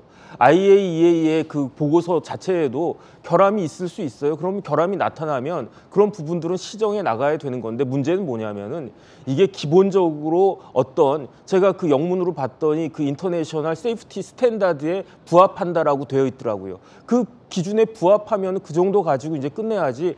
그러면 그 후쿠시마 원전수를 아주 청정한 뭐 그냥 세균 한 마리 없는 그런 물로 만들어야 된다는 겁니까? 그건 아니잖아요. 그러니까 그런데 왜 그 민주당에서 저렇게까지 반대를 하고 있는가? 그러면 어떤 의심을 받냐면 과학적인 내용을 정치적으로 선동하려고 하는 거 아니냐. 그렇다면 근데 그게 도가 지나치게 되면은 저분들은 그 과학적인 생각을 하지 않고 비과학적인 생각을 하는 건데 왜 저렇게까지 비과학적인 이야기 계속 늘어놓는가? 그 이유는 단 하나밖에 있지 않겠습니까? 어떠한 정치적 목적. 그런데 그것 가지고 이제 국민들의 마음을 갖다 살 수 있을 것인가? 저는 지금 민주당이 굉장히 안 좋은 전략, 좀 위험한 전략을 하고 있다라는 생각이 드는 게 제가 만약에 그 여당이라고 하면은 내년 초부터 계속 그 조사를 할 거예요. 방사능이 나오나 안 나오나. 그런데 내년 총선 직전까지 방사능이 하나도 안 나온다. 그럼 거기에 대해서 민주당이 어떻게 이야기하겠습니까? 이 부분에 대해서 생각을 해야 되지 않을까 하는 생각이 듭니다. 자, 말을 바꿨다라는 논란은 비단 민주당, 문재인 정부에만 국한되는 건 아닙니다. 지금의 여당 의원들도 당시 야당이었을 때는 입장이 달랐습니다. 후쿠시마 원전 오염수 관련인데 알프스라고 하는 다액종 제거 설비를 예고했다고는 하지만 여전히 삼중수소, 트리튬이 남아있고 이것은 각종 암을 유발한다고 알려져 있습니다. 스가 총리님, 제주와 대한민국은 단 한 방울의 후쿠시마 오염수도 용납할 수 없습니다. 일본 정부가 후쿠시마 오염수 방류를 강행할 경우 한일 양국 법정과 국제재판소에 제주도가 앞장서서 소송을 제기하겠습니다. 야당만 말 바꾼 게 아니네요. 여당도 입장이 완전히 바뀌었는데 김영주 의원님, 네. 여야가 지금 입장이 첨예한데 정말로 이제 국민들을 위해서 진정성 있게 싸우시는 거 맞습니까? 그러니까 이제 원희룡 지사도 80일이면 제주 앞바다, 200일이면 동해로 온다 그렇게 얘기를 했고 제주도가 앞장서서 국제재판소에 제소를 하고 또 일본 정부의 민형사상 소송을 하겠다 이렇게 말씀하셨어요. 그러니까 뭐 지금 현재 그 국민의힘의 당대표 김기현 의원이 그렇게 했고 또 국토부 장관이 국토를 이렇게 운용하는 사람이 80일 안에 제주도 온다고 얘기를 했던 사람이 뭐 입에 뭐 먹은 사람처럼 벙어리가 돼 있는 상황입니다. 그러니까 뭐 여야 모두가 아까 제가 말씀드리는 태도 그 취지 자체도 어떤 한쪽만의 문제가 아니라 국회가 여야가 정권이 바뀔 때마다 입장이 바뀐 게 한두 군데가 안 돼요. 아닙니다. 테레비 수신료 문제부터 뭐 여러 가지 입장이 다 바뀌는데 그러니까 누구 탓할 얘기가 아니라 그 모두가 서로 간에 어떤 그 포퓰리즘에 입각한 정치를 했다라고 하는 반성을 하면서 국민 앞으로 또 국민의 눈높이에 맞는 어떤 취지로 다시 힘을 모아달라 그런 요구를 하고 그것만이 정말 서민 또 수산업자를 위한 길이다 그런 말씀을 드리고 싶습니다. 김영주 의원은 돌직구였습니다. 자, 이번엔 저희가 준비한 다음 순서입니다. 뜨거운 소식 3가지 엄선했습니다. 첫 번째 소식부터 바로 공개하겠습니다. 만나보시죠. 자, 오늘 핫쌈 첫 번째 주인공은 바로 장미란 차관입니다. 장 차관이 되는군요. 장미란 차관이 어제 세종정북청사에 처음 출근을 했습니다. 야당 일각에서는 어불성설이다라며 뭐 장 차관에 대해서 반대하는 목소리도 있었는데요. 이런 비판을 의식했을까요? 장미란 차관 뭐라고 밝혔을지 직접 들어보시죠.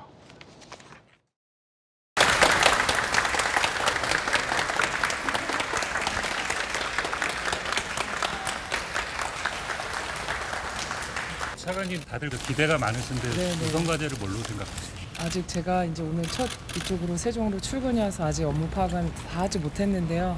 기대가 크셔서 제 마음도 더 무겁고요.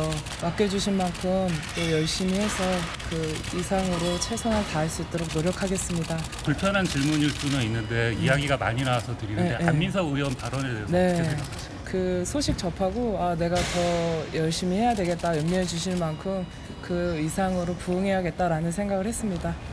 감사합니다. 자, 우리 장미란 선수, 이제 선수가 아니죠. 장미란 선수, 장미란 교수, 장미란 차관이 그 사실은 이 야당에서 굉장히 장미란 차관 입장에서는 서운하고 속상할 수 있는 문제 제기인데 그거를 이렇게 표현했어요. 야, 그러니까 장미란 차관의 어떤 뭐랄까 내면 염려해 주시고 우려해 주신 것만큼 더 잘하겠다라는 생각을 했다. 굉장히 겸손한 답변을 내놨습니다. 일각에서는 뭐 너가 뭘 아냐, 운동선수가 뭘 아냐라는 폄훼 발언도 있었는데 마음고생도 심했을 것 같은데 어떻게 보셨습니까? 방금 답변.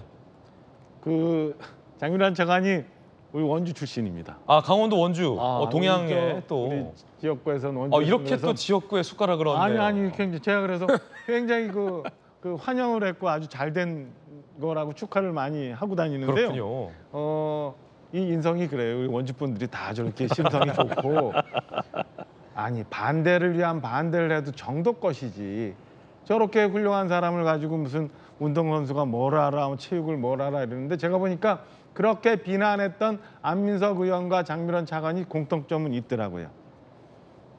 태극기를 들고 대한민국을 외치며 국제적으로 막 다녔어요. 그래서 국위를 선양하고 다닌 건 공통점이에요. 근데 장미란 차관은 그렇게 해서 정말 태극기를 높이 올리면서 금메달 따고 국위를 선양하고 대한민국을 전 세계에 외쳤어요. 근데 안민석 의원은 최순실의 300조를 찾자고 유럽을 다니고 카나다로 간 윤지호를 수호하자고 다니고 그래서 국제적으로 망신당한 것밖에 없어요. 제발 좀 그렇게 쫌스러운 비판 좀 하지 않았으면 좋겠습니다. 훌륭하게 잘 해낼 거라고 저는 기대하고 있습니다. 예, 안민석 의원의 비판 글도 다시 함께 보겠습니다.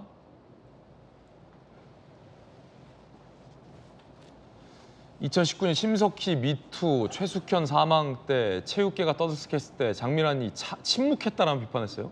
현실을 외면해왔다라고 주장하고 그런 사람이 체육계 공정과 상식을 위한 차관 자리는 어불성설이다라고 맹 비난을 했습니다. 자, 그러자 국민의힘의 김웅 의원이 이렇게 비판했습니다. 장 차관이 운동권 출신 정치인처럼 막말을 했나? 모 묻은 개가 지나가는 달을 보고 더럽다고 짖는 듯이라며 비판을 했습니다. 사실은 누구 때 침묵했다라고 야당 의원이 비판할 수 있겠습니다만 정육진 변호사님, 네네. 다른 사람도 아니고 안민석 의원이 이런 걸 비판한다에 대해서 굉장히 논란이 많잖아요. 어떻게 보십니까? 일단은 지금 장차관들이 다 서우남이에요, 대부분. 그런데 서우남 대신에 아직 30대, 이제 좀 있으면 40대가 되는데 2년 깎여가지고 아직 30대 후반이더라고요. 아직 30대인 여성 차관을 발탁한 게 그렇게 배가 아플까? 저는 그게 이해가 안 되고요. 서우남이라는 것은 이제 서울대 출신의 50대 남성을 줄임말이죠. 그렇죠. 근데 안민석 의원이 다른 사람도 아니고 서우남이에요, 그 자체로. 그다음에 이제 오산의 오선인 안민석 의원이 저렇게 비판을 하는데 그 비판이 궤변으로밖에 들리지 않으니 정말로 좀 그 문제가 있다는 생각이 드는데 제가 왜 저렇게 안민석 의원이 다른 분도 아니고 비판을 할까? 보니까 안민석 의원이 그 대학에서 체육학 전공했잖아요. 그러니까 본인이 문화체육부 장관 한번 해보고 싶었는데 자기가 못하고 아직 30대인 여성이 차관을 하니까 그게 좀 배가 아파서 그런가? 저는 그런 생각까지 들던데. 자, 그건 정육진 변호사님의 어떤 개인적인 생각일 뿐입니다. 왜냐하면 저렇게까지 말씀을 갖다가 하시니까. 그런데 저 같으면요, 그러니까 안민석 의원도 어떻게 보면 범체육인 아니겠습니까? 예. 그 체육계의 후배가 이렇게 발탁이 됐으니까 혹시 실수하면 안 된다. 내가 더 잘 야당이지만 더 열심히 잘 해서 성공한 차관을 꼭 만들어줘야 되겠다. 이렇게 응원의 박수를 보내줘도 마땅치 않을 판에 저런 식으로 말씀하시는 건 제가 봤을 때는 아무한테도 심지어 오산의 이제 유권자들한테도 전혀 호응을 받지 못하지 않을까 저는 그런 생각이 듭니다. 윤지호 의인 수호하자라고 안민석 의원이 이제 전 국민을 상대로 일종의 선동을 했고 나서 윤지호 씨가 전혀 사실이 아닌 것으로 드러나고 캐나다로 도피했을 때 침묵했던 사람이 정작 안민석 의원 아니었습니까?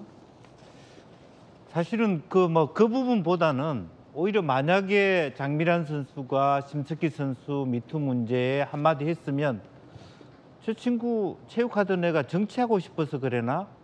오히려 그렇게 했을 가능성이 많아요. 오히려 이렇게 했으면 또 이렇게 비판했을 실제적으로 것이다. 사람 입이라고 하는 게 아주 간소해서 오히려 그와 같은 어떤 정치적 입장이 없는 매우 드라이한 입장에서 말하자면 체육계 인사 또 체육 현장을 잘 아는 특히 우리 체육의 국가대표 선수들이 나이들이 굉장히 어립니다. 어려졌기 때문에 젊은 차관이 더 맞다라는 생각이 들고요. 오히려 체육계 인사로서 체육계 인사를 차관에 발탁해 준 것에 대해서 안민석 의원은 감사하게 박수를 쳐주고 잘하기를 바란다. 이렇게 해야 돼요. 자기도 체육학과 교수 출신으로서. 솔직히 안민석 의원이 그동안에 거의 체육계 인사에 굉장히 길게 짧게 많이 관여를 했습니다. 체육 정책에 대해서. 체육 전문가라고. 그러니까 그런 뭐 우려와 섭섭함이 있을 수 있는데 오히려 같은 체육계 인사로서 장미란을 발탁해 준 것에 대해서 정권은 다르지만 축하한다 이렇게 했으면 자기도 크고 뭐 이렇게 될 텐데 오히려 젊은 사실은 장미란 지금 나이가 이제 우리 나이로는 40이고 만 나이로는 30세지만 다 그때 국회의원 되고 다 했습니다. 국회의원 되면 차관급 인사가 되는 거죠. 뭐가 부족합니까? 이제 그런 부분에 대해서 오히려 안민석 의원의 어떤 저런 코멘트가 저는 매우 부적절하고 오히려 더 긍정적으로 칭찬해 줬으면 더 어땠을까 하는 아쉬움이 남습니다. 예, 돌직구쇼 멤버인 전용기 의원, 뭐 전재수 의원 등은 안민석 의원과 달리 매우 훌륭한 인선이다. 칭찬할 건 칭찬해야 한다라며 장차관 인선에 힘을 돌직구쇼에서 실어주기도 했었습니다. 그러니까 민주당 모두가 안민석 의원처럼 비판하는 건 아니다라는 말씀 부연하겠고요. 자, 그럼 박용진 의원은 어떻게 보세요? 이게 차관이 한 명이 아니고요. 그 1차관, 2차관 중에 이제 2차관을 그렇죠. 한 거니까 분야가 다를 거예요. 그래서 흔히 말하는 이른바 문화와 관련 혹은 뭐 전체 관료들을 뭐 이렇게 하는 역할, 인사 담당은 아마 이제 1차관이 주로 하고 이제 체육 관련, 스포츠 관련해서의 정책과 지원을 어떻게 할 거냐에 대한 고민을 주로 하실 텐데 2차관인 거죠, 그러니까? 예, 아마 제 느낌에 그렇습니다. 제가 뭐 그쪽 분야는 아닙니다만 그렇게 되면 체육학 스포츠를 하신 국가대표 선수이고 체육학을 해서 교수를 하고 계셨던 만큼 충분한 뭐 자격이 있다고 저는 생각을 합니다. 그 이전에 뭐 그 안민석 의원이 그 문제를 삼았던 그런 스포츠계의 논란 이런 문제에 대해서 굳이 뭐 이야기를 했느냐 안 했느냐를 넘어서서 충분히 그런 자격과 자질을 갖추고 있다, 경험을 갖추고 있다 이 생각을 하고 잘 해주셨으면 좋겠습니다. 이전에도 민주당 정부에서도 그 국가대표 선수 스포츠계에서 선수를 발탁해서 그 경험을 쌓으신 분들이 들어와서 역할을 하실 수 있도록 했었던 바가 있고 이전 정부에서 뭐 여러 차례 있었기 때문에요.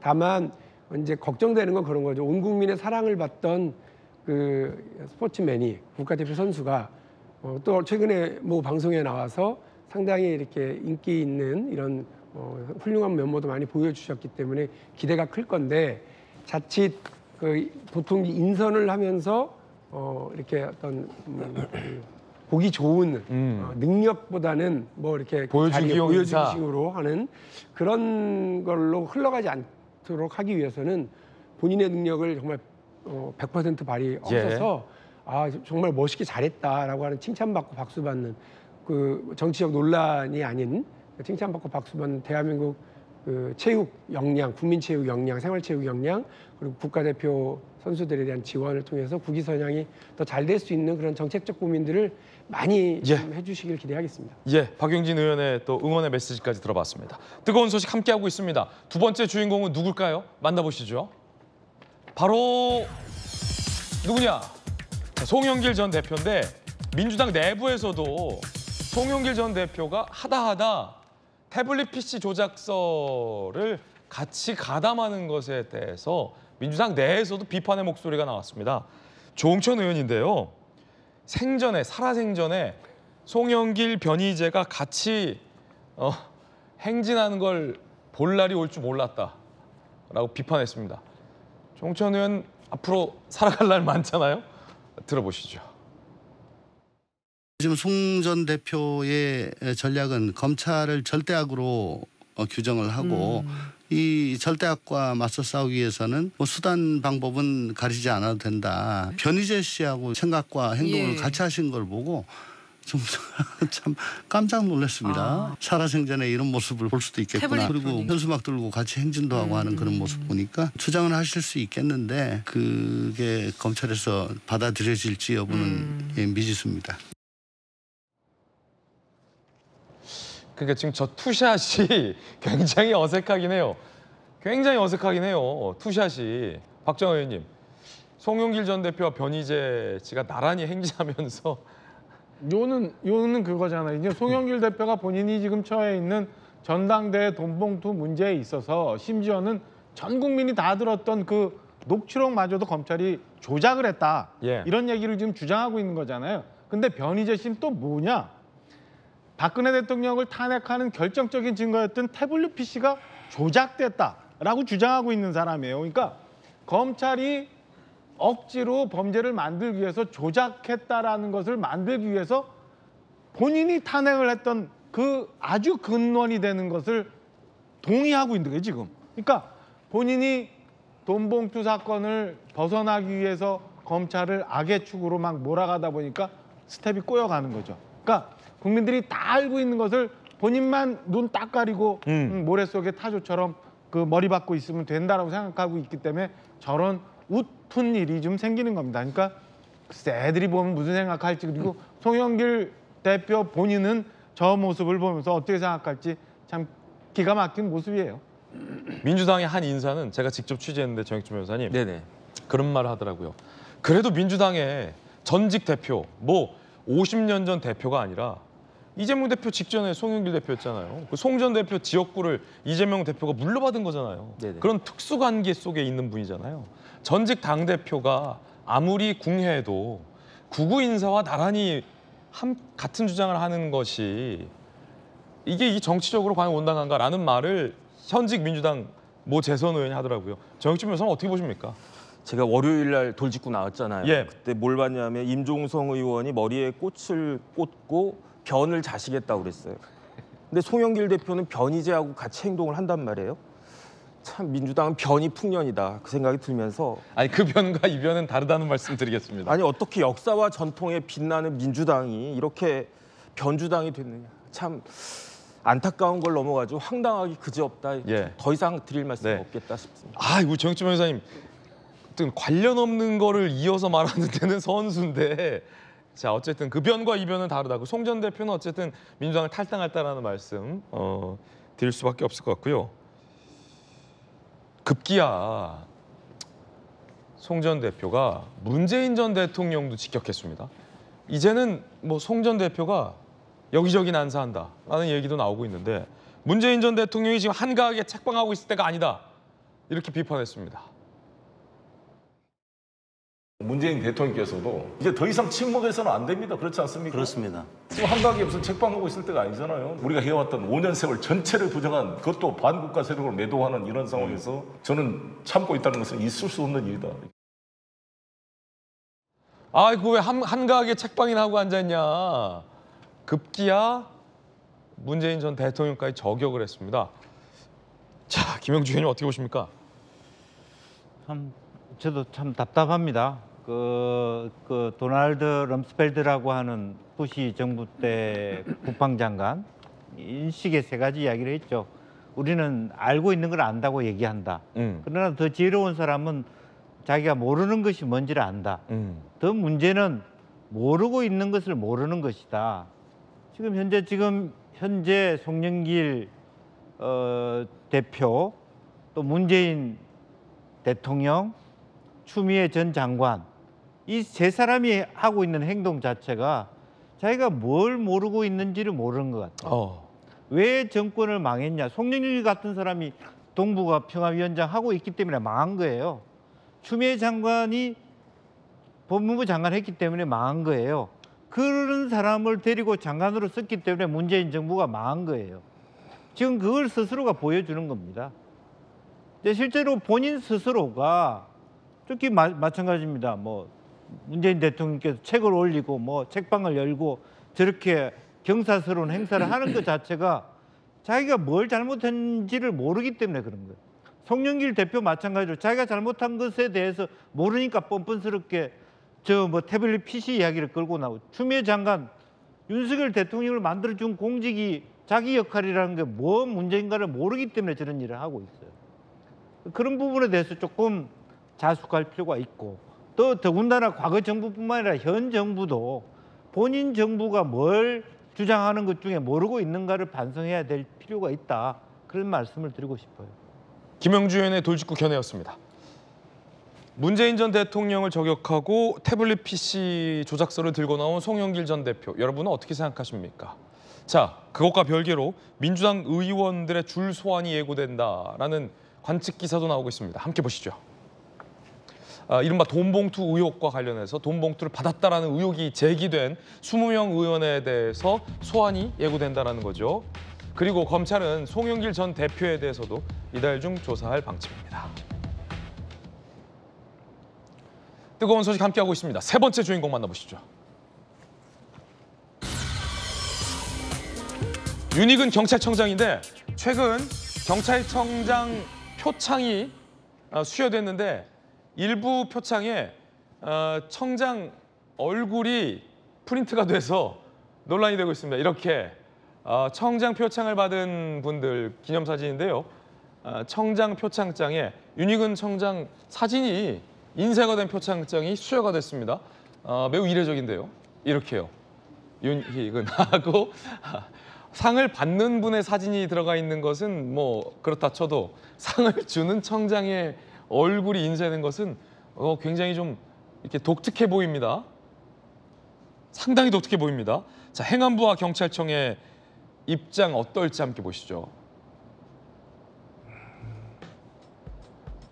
청장의 사진이 들어가 있는 표창장 212건이 발부됐습니다. 행안부는 황당하다. 규정 위반 아니냐? 라는 것을 검토하겠다는 겁니다. 경찰청은 규칙에 어긋나지는 않았다. 직원들 반응 좋았다라는 입장. 자, 법적으로 정법전. 제가 봤을 때 규칙 위반으로 보이는데요. 제가 찾아봤어요. 경찰 표창 및 기장 수여 규칙이 있더라고요.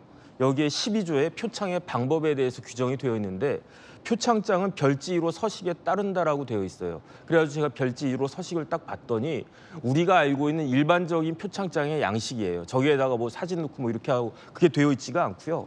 그 다음에 이제 그 규정에서 예외 조항은 딱 하나예요. 외국인의 경우에는 해당 외국어 부본을 첨부할 수 있다. 이렇게만 되어 있고 원칙대로 그 규칙에는 딱 저렇게 되어 있기 때문에 저런 식으로 표창장 내용을 바꾸는 것은 제가 봤을 때는 그 규칙이 위반된 거다라는 그런 생각이 들고요. 좀 희한하긴 한데 그럼 왜 그랬을까요, 경찰청은?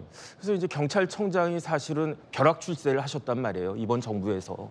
그래서 왜냐하면 군대로 따지면 원스타에서 포스타로 그냥 확 올라간 거예요. 그러니까 그러면 이제 그 후배들 이제 선배들도 아직 많이 남아 있고 그렇던데 그러면 이제 경찰청장 하면 그 다음에 할 게 없잖아요. 뭐 정치하려고 저러시나 일단 그런 생각이 드는데 뭐 설마 그렇지는 않겠다. 그러니까 본인 이야기는 뭐냐면 경찰서장 할 때도 이미 저런 식으로 표창장을 줘봤더니 사람들이 좋아하더라. 그런데 다 그 표창장 받고 아, 서장님이 이런 그 표창장 주셔서 감사합니다. 너무 좋습니다. 이렇게 이야기하지. 아, 여기 왜 서장님 얼굴이 들어 있습니까? 이렇게 말할 사람이 있겠습니까? 저는 저 원상으로 다시 복구하든지 아니면 규칙을 바꾸든지 둘 중에 하나를 해야 되는 거 아닌가 싶습니다. 박정아 의원님. 이거 아무리 봐도 좀 이상한데 경찰청 해명도 더 이상해요. 저 직원들 좋아하던데요. 정법장 얘기했듯이 그럼 표창장 주는데 청장 앞에서 다 좋은데 이거 좀 청장 얼굴 빼주면 안 돼요? 이렇게 얘기하는 사람이 누가 있겠어요. 과거에 경찰들이 보면은 그 무슨 좀 곤란한 일 갖고 해명하다가 일을 더 키우는 경우가 있는데 이것도 대표적인 것 같아요. 한 두 가지 정도 정리 한번 해보자고요. 자, 첫째, 표창장을 주거나 하는 거는 윤희근이라는 자연인이 주는 게 아니에요.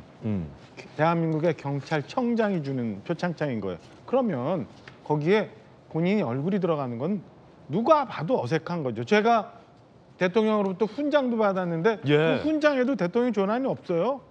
이게 뭐 그냥 자기 소위 말하는 이 사자가 좀 들어가지 않은 한 저런 사진을 넣을 수가 있나라는 생각이 하나 들고요. 두 번째는 경찰청장은 장관급의 국무위원이 아님에도 불구하고 국회에서 청문회를 합니다.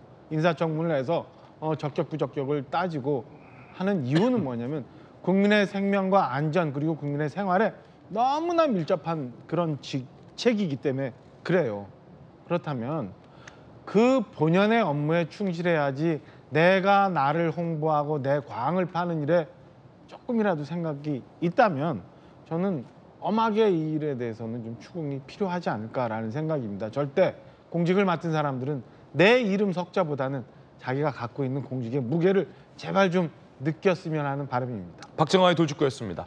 뭐 굳이 이제 어떤 직원들에게 좀 좋은 추억을 기념해주고 싶으셨다면 표창장에 어색하게 사진 넣지 말고 표창장은 규정대로 국가 규칙대로 수여하고 표창장 수여 때 청장과 같이 찍은 사진을 표창장에 함께 껴서 이렇게 동봉해 준다든지 그런 방법으로 충분히 뭐 직원들 뭐 기념해 줄 수 있었을 텐데. 그럼요. 그런 예. 방법 안 쓰고 저게 벌써 근데 15년부터 했다는 거 아니에요? 15년 윤희근 청장이 저 수서경찰서장인가요? 할 때부터 저 방법을 써서 지금까지 왔다는데 내부적으로 저게 한 번도 걸러지지 않고 온 것도 참 너무 안에서만 굴러갔던 거 아닌가라는 생각이 좀 드네요. 예, 뜨거운 소식 3가지 짚어봤습니다. 이번엔 저희가 준비한 다음 이슈입니다. 주제 공개하죠. 여야 또 맞재소 지연되는 명락회동, 낭명회동이라고 해야 되나요? 명락회동. 여야가 윤리위에 맞재소했습니다. 이번엔 또 뭐 때문에 맞재소했을지 윤리위 너무 바빠졌을 겁니다. 김기현 대표의 마약 도취 발언을 민주당이 윤리위에 제소했습니다. 김 대표 국회의원으로서 품위 잃었다 라면서 야당이 여당 대표 발언을 윤리위에 제소했습니다. 그러자 윤영찬 의원의 윤 대통령은 쿠데타 발언을 이번엔 국민의힘이 윤리위에 제소했습니다. 폐륜적 발언이다. 반헌법적, 반민주적 작태다라고 상호 윤리위에 맞제소를 했습니다. 이 김용주 의원님, 네. 이런 거 좀 여야가 좀 자제했으면 좋겠습니다. 이게 분명한 어떤 정치적 의미의 제소잖아요. 아, 윤리위 제소할 사람들은 여야에 많잖아요. 그 제소할 사람은 제소 안 하고 이렇게 정치적으로 서로 주고받는 거, 이런 불필요한 거, 옛날 정치 어떻게 보세요? 그렇습니다. 마땅히 우선은 그 대표나 대변인들이 조금 그 자기 검열을 좀 하고 뭐 정치를 하더라도 뭐 상대방을 비판하더라도 서로 간에 기분 나쁘지 않은 범위 내에서 또 윤리 제소가 되지 않은 범주 내에서 했으면 좋겠습니다. 그리고 또 제소가 빈발하면 제소의 의미도 없는 거잖아요. 어차피 제소되지 않을 걸로 하면 빈발하는 거고 실제로 윤리 자체가 좀 더 권위를 가질 수 있는 그런 기회를 줘야지 뭐 제소 거리도 안 되는 걸 계속 제소하고 있으면 사실은 오히려 잼이 걸려서 제소할 것도 못하는 상태에 있어요. 이제 그런 부분도 서로 문제가 되고 실제로 보면은 뭐 마약 도취 이런 얘기를 써서 되겠습니까 야당에게? 또 마찬가지로 뭐 현직 대통령이 투표로 뽑았는데 구테타했다 이렇게 말도 안 되는 얘기하는 것도 저는 문제라고 생각이 들고요. 지금이라도 조금 그 현수막도 마찬가지입니다. 너무 흉하다는 지적이 많거든. 여야 모두가 상호 비방하는 비방전으로서의 현수막까지를 포함해서 조금 더 중화시켜 줬으면 좋겠다는 생각을 합니다. 예, 여야가 서로 맞제소했습니다. 윤리위에. 그런데 정작 윤리위의 윤리심사 자문위는 또 김남국 의원에 대해서 징계 여부를 결론내지 못했습니다. 벌써 이게 몇 번째입니까? 들어보시죠. 우리가 더 이어서 더 검토를 좀 하기로 했어요. 다음 기회를 한 번 더 검토해보고 그 다음 기회를 좀 결론을 내려고 합니다. 김남국 의원님한테 필요한 자료는 다 받으신 상태인 거예요? 다 받았다고 얘기할 수는 없고요. 개정 국회법에 따라서 일단 냈다고 하니까 그걸 중심으로 해서 검토를 하겠습니다. 정익진 변호사님, 이제는 뭐 국회 윤리위가 과연 자료 제출 없이 김남국 의원 잘 안 내고 있잖아요. 무슨 적절한 징계를 할 수 있을지에 대해서 의문을 제기하는 목소리도 많고 코미디는 그런 윤리위의 여야가 여전히 정치적 무의미한 맞제소를 하고 있다는 게 다 맞물리는 것 같아요. 그러니까 윤리위에 제소 하나마나 저게 무슨 의미가 있습니까? 그러니까요. 어차피 결론도 못 내는데 김남국이 중요합니까? 뭐 마약 운운하고 뭐 쿠데타 운운하고 그게 중요합니까? 김남국 의원 건도 제대로 처리하지 못하는 국회 윤리 특위에다가 무엇을 기대할 수가 있겠는가? 그 제가 규정을 찾아보니까요. 윤리심사 자문위원회가 위원장 포함해서 8명의 위원으로 구성이 되어 있는데 한 달 플러스 한 달까지 활동할 수가 있단 말이에요. 그런데 2달이 다 지나도록 의견을 제출하지 않아도 돼요. 그러면 규정이 어떻게 되어 있냐면은 의견을 제출하지 않게 되면은 특별한 의견이 없다는 것으로 간주된다. 이렇게 된단 말이죠. 그러면은 그 윤리심사위 자문위원회는 무슨 일을 한 것이냐? 2달 동안 그냥 시간만 낭비하고 시간만 허비한 거 아닌가? 제가 봤을 때는 뭐 제 눈에는 저게 다 그 뻔히 보이는데 그렇다라고 하면 김남국 의원은 만약에 제명된다라고 쳐도 최소한 2달 이상의 기간을 국회의원으로서 배지를 달 수 있는 그러한 기간을 벌어준 것이 아닌가. 저런 윤리특위하고 저런 윤리심사위원회가 무슨 소용이 있겠는가 하는 생각이 듭니다. 정혁진의 돌직구였습니다. 그런가 하면 이낙연 전 총리가 귀국을 했습니다. 이어지는 귀국 행보들이 있는데요. 어떤 행보들이 이어지고 있을지 함께 보시죠. 오늘은 봉하마을 노무현 전 대통령 묘역을 참배할 예정이고요. 평산마을에 가서 문 전 대통령을 예방할 예정이라 합니다. 광폭 행보를 이낙연 전 대통령이 하고 있습니다. 얼마 전에 호남을 찾기도 했었죠. 그런데 이런 광폭 행보를 하고 있는 이낙연 전 대표가 만나지 않는 사람이 있습니다. 현재까지. 바로 이재명 대표. 정청래. 이낙연 전 대표 개인 플레이보단 팀 플레이 하라. 좀 만나줘라. 친 이낙연계 의원. 쓴소리라고 하는 것이 진짜 팀 플레이다. 등등 명락회동을 해라라는 요구사항도 있습니다. 그러나 다른 의견도 있습니다. 이상민 의원은요. 뜻이 다르면 한 지붕에 못 있는 거 아니냐. 이별하라. 라고 말했습니다.